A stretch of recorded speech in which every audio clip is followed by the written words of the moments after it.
Students, आज की class में हम लोग प्रेजेंट परफेक्ट टेंस के बारे में सीखेंगे। इससे पहले आपने प्रेजेंट इंडेफिनिट और प्रेजेंट कंटीन्यूअस टेंस सीख लिए हैं और आज की कक्षा में हम लोग पॉइंट 3 प्रेजेंट परफेक्ट टेंस के बारे में सीखेंगे। प्रेजेंट परफेक्ट टेंस में हिंदी वाक्यों में क्या क्या आता है आप देख लीजिए। चुका है, चुकी है, चुके हैं, चुके हैं, चुका हूं, चुकी हूं,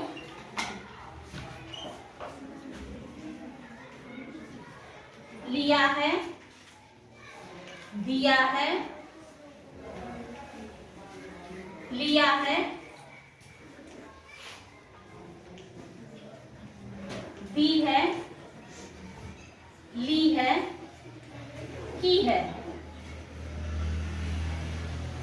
दी है, ली है, की है। जब ये सभी शब्द आपको वाक्य में कर्ता के रूप में आए तब आप समझ लीजिए कि वो प्रेजेंट परफेक्ट टेंस है। प्रेजेंट परफेक्ट टेंस होता क्या है कि काम पूरा खत्म है, ठीक है, काम हो चुका रहता है, लेकिन कहीं ना कहीं उसका रिलेशन जो है वो वर्तमान से जुड़ा रहता है, प्रेजेंट टेंस से जुड़ा रहता है, या तो उसका असर रहता है। अब जैसे हमने कहा मैं खाना खा चुकी हूँ, काम तो पूरा हो गया है ना, लेकिन असर अभी भी है, मेरा पेट भरा हुआ है, अब अभी नहीं खा सकते हैं, ठीक है। वे लोग फिल्म देख लिए हैं, देख चुके हैं, वो लोग फिल्म देख चुके हैं, मतलब हो सकता है नई फिल्म सिनेमा हॉल में लगी है, सभी लोग जा रहे हैं देखने, तो ये लोग भी अभी अभी देख के आ गए हैं, मतलब देख लिया है। राम स्कूल जा चुका है, हम लोग खेल चुके हैं, वे घर आ चुके हैं, पापा ऑफिस जा चुके हैं। समझ में आया? तो इस तरह से वाक्य में वर्ब के साथ, क्रिया के साथ क्या आ जाएगा? चुका है, चुकी है, चुके हैं, चुका हूं, चुकी हूं, दिया है, लिया है, दी है, ली है, की है। तो ये शब्द जरूर आएंगे वाक्यों में। समझ में आया इतना? अब आइए, जो अफर्मेटिव सेंटेंस होते हैं, सकारात्मक वाक्य, यानी कि इसको हम कहेंगे simple sentence. Okay, affirmative sentence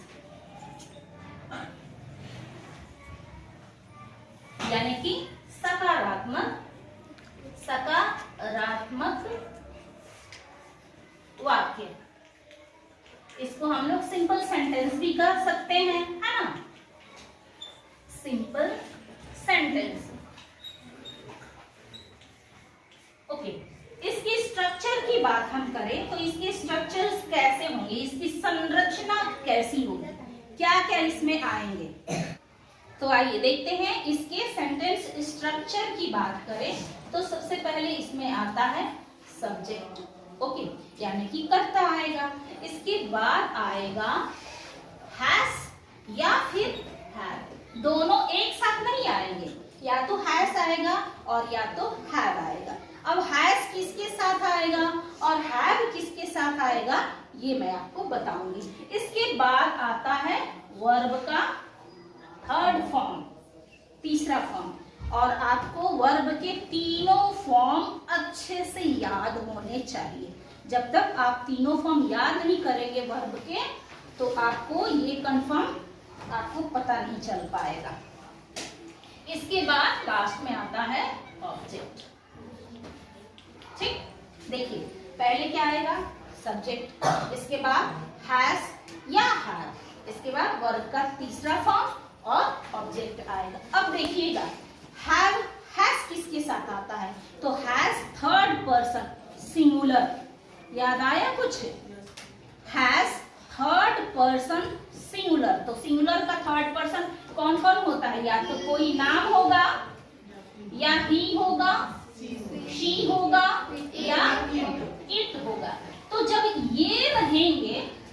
जब सब्जेक्ट ये रहेंगे, कर्ता ये रहेंगे, तो इनके साथ लगेगा हैज।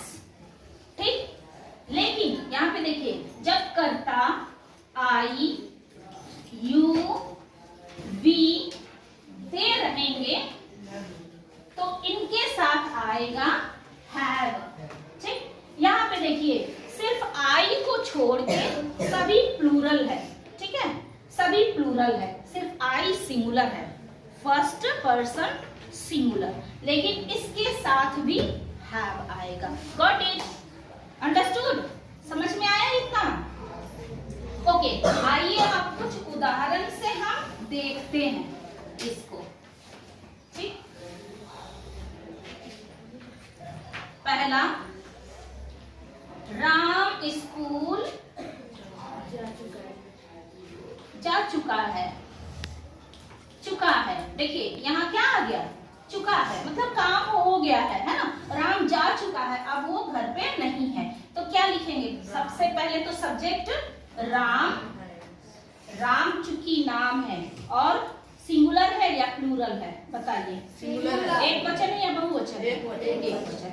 तो मैंने बताया था ना, कोई नाम हो, ही हो, शी हो, इट हो, तो उनके साथ क्या आएगा?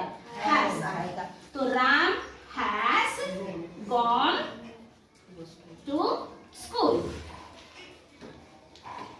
राम तो स्कूल जा चुका है। दूसरा सेंटेंस देखिए, हम लोग फिल्म देख चुके हैं। देख चुके हैं, हम लोग फिल्म देख चुके हैं, हो गया है काम। तो क्या लिखेंगे? वी, और वी प्लूरल है ना, वी प्लूरल है, तो इसके साथ क्या आ जाएगा? हैव। वी हैव, क्या लिखेंगे? सीन लिख सकते हैं, सीन लिख सकते हैं, या वॉस्ट भी लिख सकते हैं। वॉस्ट, वॉस्ट फिल्म, फिल्म, हम लोग फिल्म देख चुके हैं। क्लियर है? देखते हैं, मैं खाना खा चुका हूँ। चुका हूँ, ठीक है, मैं खाना खा चुका हूँ, हो गया है काम। तो क्या मैं के लिए सब्जेक्ट क्या होगा? आई। आई के साथ क्या लगता है? हैव। I have. अब बताइए, खा चुका हूँ का थर्ड वर्ब का क्या होगा? ईटेन होगा, है ना? ईटेन। मैं खाना खा चुका हूँ। I have eaten the food. The food है ना, द फूड। मैं खाना खा चुका हूँ, द फूड। आप उससे मिल चुके हैं। मिल चुके हैं, चुके हैं, आप तो उससे मिल चुके हैं, है ना? तो क्या होगा आपकी इंग्लिश? यू के साथ लगेगा have. You have met him. अगर लड़का से मिले हैं तो हिम लिखेंगे, अगर किसी लड़की से मिले हैं तो हर लिखेंगे। अंडरस्टूड? इतना क्लियर है? अब एक और सेंटेंस हम लोग देख लेंगे। वह सो चुका है। वो सो चुका है, सॉरी, वो सो चुका है, यानी कि काम हो गया है। तो ही के साथ क्या आएगा? Has. He has slept. Slept, वो सो चुका है। तो ये आपको समझ में आ गया? ये सिंपल सेंटेंस है, आपको जैसे काम हो चुका है, उसने खरीद लिया है। एक और सेंटेंस देख लीजिए। गीता ने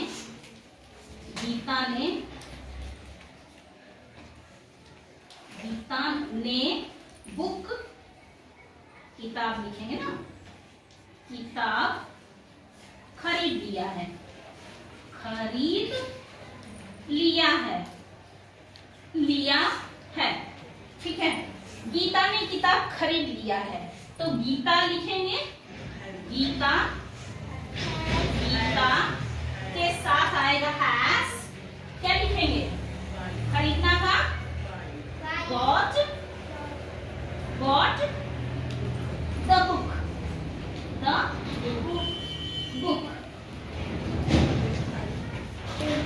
गीता ने बुक खरीद लिया है। Geeta has bought the book.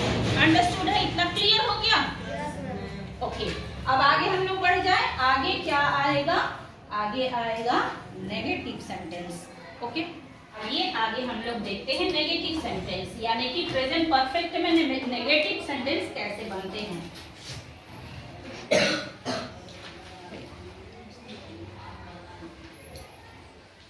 इसको हिंदी में कहेंगे नकारात्मक वाक्य, है ना। जिन वाक्यों में नहीं शब्द आता है उसको बोलते हैं नकारात्मक वाक्य। अब यहाँ पर देखिए, यहाँ सबसे पहले आएगा सब्जेक्ट। उसके सेंटेंस के स्ट्रक्चर में होगा सबसे पहले सब्जेक्ट प्लस आएगा हैज या हैव और फिर आएगा नॉट। तो आपने देखा कि सब्जेक्ट, इसके बाद हैज या हैव होगा, हेल्पिंग वर्ब, ऑक्सिलरी वर्ब, इन दोनों के बाद ही आएगा नॉट। इन दोनों में से कोई एक लगता है, इसके बाद नॉट ऐड होगा, फिर वर्ब का थर्ड फॉर्म और ऑब्जेक्ट। क्लियर है? आइए सेंटेंस से समझते हैं। मोनू आज स्कूल नहीं गया है। नहीं गया है। मोनू आज स्कूल नहीं गया है। नहीं गया है, नहीं शब्द आ रहा है इसमें ना। मोनू हैव होगा या हैज होगा? Has not gone to school today. Today बोल रहा है ना, टुडे। तो मोनू आज स्कूल नहीं गया है। Monu has not gone to school today.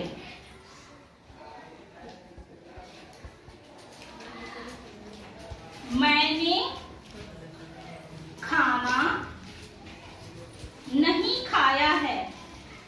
नहीं खाया है। मैंने खाना नहीं खाया, अभी काम नहीं हुआ, तो क्या लिखेंगे? आई हैव नॉट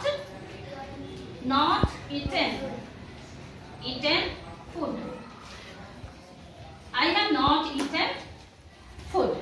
अब आगे थर्ड वाक्य समझते हैं। हमने फिल्म नहीं देखी है।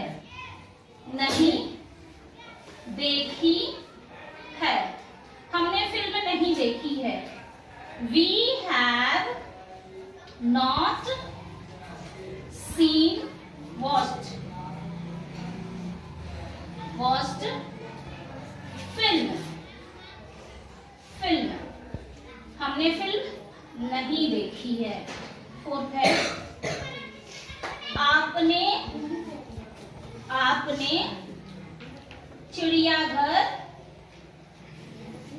चिड़ियाघर, अरे सॉरी, यहाँ लिखे ताजमहल लिख दीजिए। आपने ताजमहल नहीं देखा है। नहीं देखा है, तो क्या लिखेंगे? You have not seen Taj Mahal.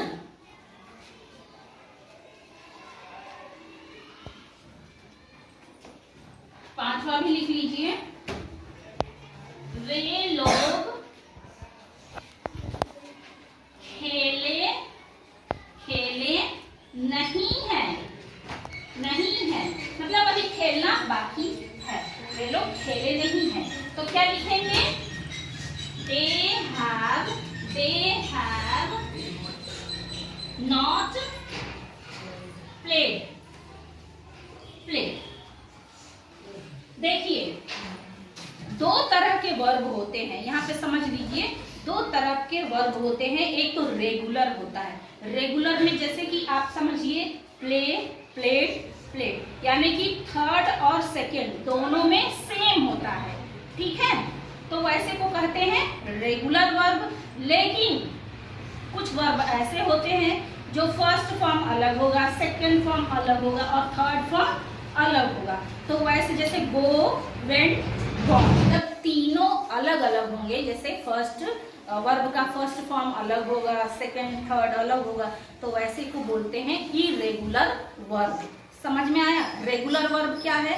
आपने देखा कि फर्स्ट फॉर्म तो बेसिक है, मेन है, और इसके बाद हो जाएगा सेकेंड और थर्ड सेम होंगे, वो रेगुलर हो जाएंगे। गॉट? अंडरस्टूड? ओके, अब आगे आइए हम लोग पढ़ते हैं। नेगेटिव हो गया, अब इंट्रोगेटिव यानी प्रश्न वाले वाक्य के बारे में जानेंगे। इंट्रोगेटिव सेंटेंस, इंट्रोगेटिव सेंटेंस यानी कि प्रश्न वाले वाक्य, प्रश्न वाले वाक्य। ये भी देखिए, ये दो तरह के प्रश्न पूछे जा सकते हैं। पहला तो प्रश्न हम जब आपसे पूछेंगे तो आप हाँ या ना में उत्तर देते हैं, ठीक है? क्या धूप हो गई है? तो आप लोग बोलेंगे हाँ धूप हो गई है। क्या खाना खा लिए हो? तो आप बोलोगे हाँ, हाँ, ठीक है? क्या आप स्कूल गए हो? हाँ। तो कभी कभी होता है ना कि हाँ या ना में जब हम उत्तर देते हैं तो उसके लिए आता है हैज या हैव प्लस सब्जेक्ट, और अगर जरूरत है तो नॉट लगाइए, जरूरत नहीं है तो नॉट नहीं लगाएंगे, ठीक है? जैसे कि हम पूछते हैं ना क्या वो स्कूल नहीं गया है ना? तो नहीं हमने पूछ लिया ना उसने, क्या वो स्कूल नहीं गया है, क्या उसने अभी तक खाना नहीं खाया है, ऐसे हम पूछ लेते हैं ना। तो नहीं जब यूज हो तभी आप लगाइए, अदरवाइज उसकी जरूरत भी नहीं पड़ेगी। क्या रामू स्कूल नहीं गया है? नहीं गया है, सवाल का मार्क लगाएंगे, क्वेश्चन मार्क। तो लिखेंगे यहाँ पे, देखिए रामू सब्जेक्ट अकेला है तो इसके साथ लिखेंगे has Ramu not gone school. अगर ऑब्जेक्ट में आज पूछा होता तो टुडे भी आप लगा सकते थे, है ना? क्या रामू आज स्कूल नहीं गया है, ये भी तो हम वहां टुडे लगा सकते थे, लेकिन यहाँ नहीं है। क्या पापा ऑफिस से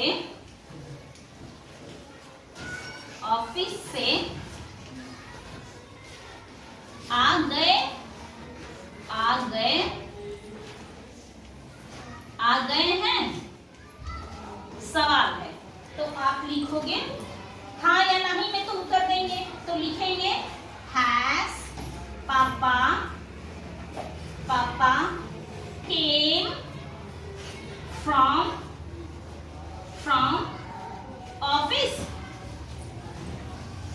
office, ठीक? यहाँ क्वेश्चन मार्क लगा देंगे, ठीक? इसके बाद क्वेश्चन मार्क लगा देंगे। आइए अब नेक्स्ट सेंटेंस, थर्ड नंबर। क्या आपने ताजमहल देखा है? क्या आपने ताजमहल देखा है? तो यहाँ हो जाएगा have you seen Taj Mahal, question mark लगा लेंगे, ठीक? हैव यू सीन ताजमहल, क्या आपने? हाँ। फोर्थ देखिए, क्या वे लोग चिड़ियाघर गए थे? क्या वे लोग चिड़ियाघर गए थे? तो लिखेंगे have they went to the zoo, question mark, right? एक और देख लीजिए,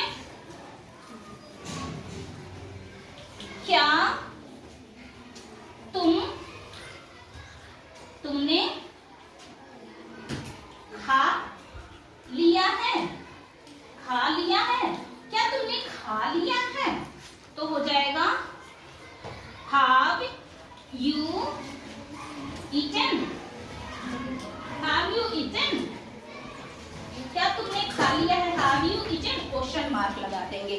तो देखिए चिल्ड्रन, यहाँ पे समझिए, ये जितने मैंने आपको सेंटेंस यहाँ पे लिखवाए हैं ना, ये सबका अगर आप लोग उत्तर ढूंढोगे तो यस या नो में आएगा। ठीक है, यस और नो में हमको इसका आंसर दे पाएंगे। लेकिन कुछ सेंटेंस, कुछ प्रश्न ऐसे होते हैं जिनको हम पूछे तो उसका उत्तर आपको एक वाक्य में देना रहता है। ठीक है, तो उसके लिए, उन वाक्यों के लिए हम क्या करेंगे, देखिए यहाँ पे हैज और हैव के पहले यहाँ पे देखिए इंट्रोगेटिव सेकंड डाल दीजिए। अभी चूंकि ये दूसरा वाक्य होगा तो WH फैमिली हो जाएगा। WH फैमिली का मतलब होता है जैसे whom, who, whose, which, when, तो ये सारे WH से शुरू होने वाले शब्द यहाँ आएंगे। इसके बाद हैज या हैव आएगा। इसके बाद सब्जेक्ट, जरूरत है तो नॉट लगाइए, नहीं तो छोड़िए। फिर वर्ब का थर्ड फॉर्म और फिर ऑब्जेक्ट आएगा। अंडरस्टूड? तो दो तरह से सवाल होते हैं। जब आप ये सवाल पूछेंगे आपसे तो आप यस या नो में उत्तर देंगे, लेकिन कुछ और सवाल भी हैं जिसका उत्तर आपको विस्तृत में देना पड़ता है। अब जैसे मैं आपसे पूछूं कि वह स्कूल क्यों नहीं आया है, अरे अविरल स्कूल क्यों नहीं आया है, तो आप लोग बोल सकते हो उसको फीवर है या घर में कुछ ऐसे कुछ तो कारण आप लोग बताएंगे ना, यानी कि एक वाक्य में उत्तर देंगे। जब आपको एक वाक्य में उत्तर देना होगा तो यहाँ वैसे वाले प्रश्न में सबसे पहले WH की फैमिली आती है। when, who, which, when, whom, ये सारे वर्ड आएंगे यहाँ। इसके बाद has, have plus subject plus not, जरूरत है तो, नहीं तो वर्ब का थर्ड फॉर्म और फिर ऑब्जेक्ट। यहाँ पे समझिएगा, इसके कुछ एग्जांपल्स आप समझिए। अविरल आज स्कूल क्यों नहीं आया है,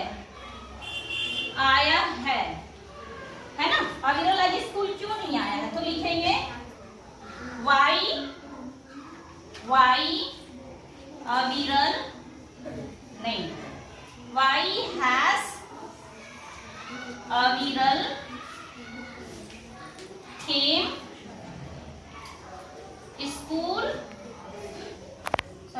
स्कूल क्यों नहीं आया है ना। why has अविरल not came to school today question mark लगा देंगे। why has अविरल not come to school today। आपने खाना क्यों नहीं खाया है, नहीं खाया है, सवाल है, क्वेश्चन मार्क लगाइए। तो लिखेंगे why have you not eaten food। आपने खाना क्यों नहीं खाया है, तो हो जाएगा why have you not eaten food। देखिए थर्ड है, आज आप ऑफिस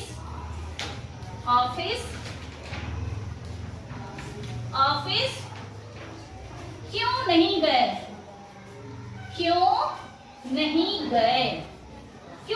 गए, तो क्या हो जाएगा why have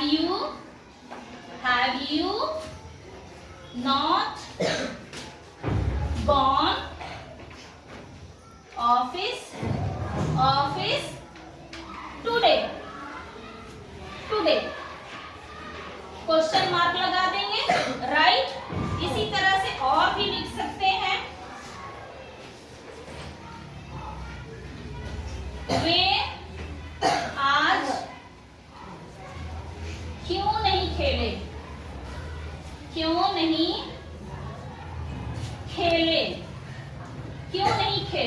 वे आज क्यों नहीं खेले करोगे भाई तो हो जाएगा। इसका आंसर देखिएगा, सॉरी यहाँ पे है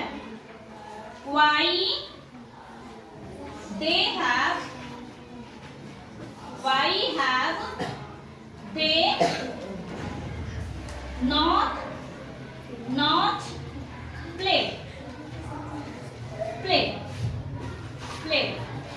ओके, वे लोग क्यों नहीं खेले। तो इस तरह से जब सवाल आपसे पूछे जाएं जिसके आंसर आपको एक वाक्य में देने हो या कुछ कारण बताने हो, तो वैसी स्थिति में देखिए हैज और के पहले ही आप WH family, who, whom, which, whose ये सारा आप जोड़ सकते हैं, राइट। तो इतना क्लियर हो गया, प्रेजेंट परफेक्ट अच्छे से समझ में आ गया। अफर्मेटिव सिंपल सेंटेंस कैसे बनते हैं, नेगेटिव सेंटेंस में क्या क्या होता है, प्रश्न वाले इंट्रोगेटिव सेंटेंस में क्या क्या होते हैं, इसके सेंटेंस स्ट्रक्चर जो होते हैं उसके नियम आप सब लोग समझ गए हो। ठीक है, क्लास ऑफ करें। Okay, thank you.